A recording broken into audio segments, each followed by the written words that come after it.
Kesendirian adalah teman terbaikku.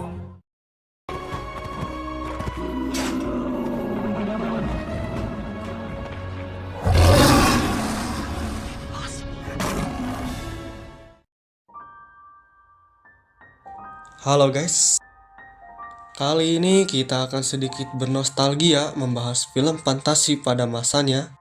Mungkin sebagian udah pernah nonton kali ya, karena dulu waktu Mimin masih SD, ini tuh sering banget tayang di TV. Mimin rasa film ini bagi seorang anak kecil yang belum mengenal HP, nonton ini tuh udah kayak masuk ke dalam dunia fantasinya. Dan mungkin itulah tujuan dari sang penulis untuk menggambarkan dunia fantasi Narnia.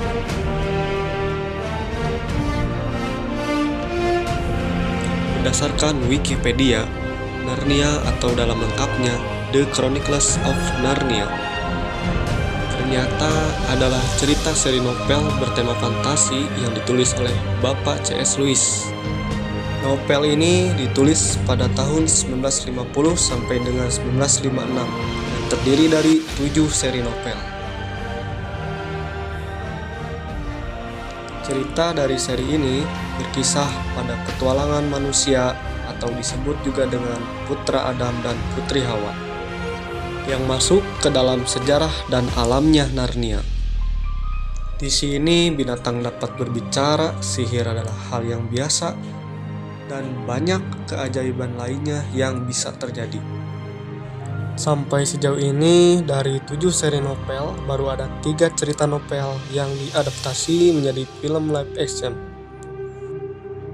Kelanjutannya kita juga kurang tahu ya entah gimana, karena masih banyak cerita novel yang belum diadaptasi. Mungkin akan ada cerita lanjutannya atau mungkin akan di remake.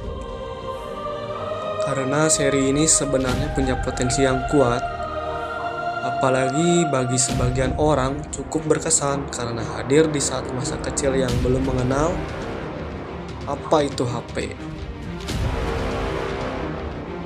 Selanjutnya kita akan mencoba membahas salah satu karakter yang paling ikonik dalam cerita ini. Welcome Peter, son of Adam. Welcome Susan and Lucy, daughters of Eve. And welcome to you, ladies. You have my thanks. But where is the fourth, Captured? How could this happen? Aslan, dia adalah karakter yang digambarkan sebagai seekor singa jantan besar dan dapat berbicara. Aslan menjadi satu-satunya tokoh yang muncul di ketujuh buku novel seri Narnia. Digambarkan sebagai pemimpin yang bijak dan penuh kasih sayang. Dalam film trilogi Narnia, Aslan diisi suaranya oleh Pak Liam Neeson. Di sepanjang cerita, Aslan dikisahkan sebagai karakter yang menciptakan berbagai keajaiban, termasuk menciptakan dunia Narnia. Menurut penulisnya, Bapak C.S. Lewis, Aslan adalah gambaran lain dari Tuhannya Narnia.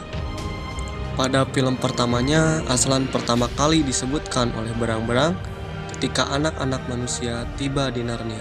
Do not cite the deep magic to me, witch. I was there when it was written.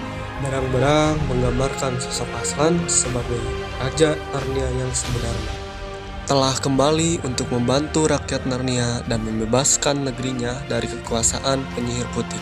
Aslan hadir pada penobatan keempat anak manusia yang akan menjadi Raja dan Ratu Narnia. I give you Queen Lucy, the valiant. To the great western wood, King Edmund, the just. To the radiant southern sun, Queen Susan, the gentle.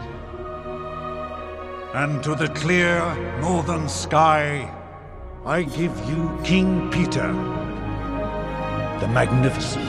Once a king or queen of Narnia, always a king or queen. May your wisdom grace us until the stars rain down from the heavens.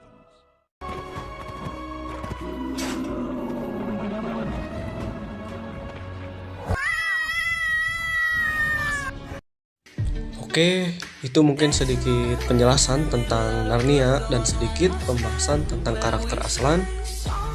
Bila mana ada informasi yang kurang tepat atau ada saran buat kita bahas selanjutnya, komen aja guys.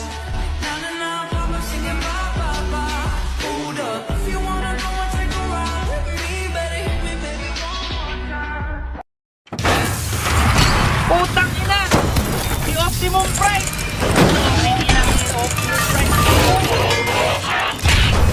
Dragon Lupasalak Lime Watu.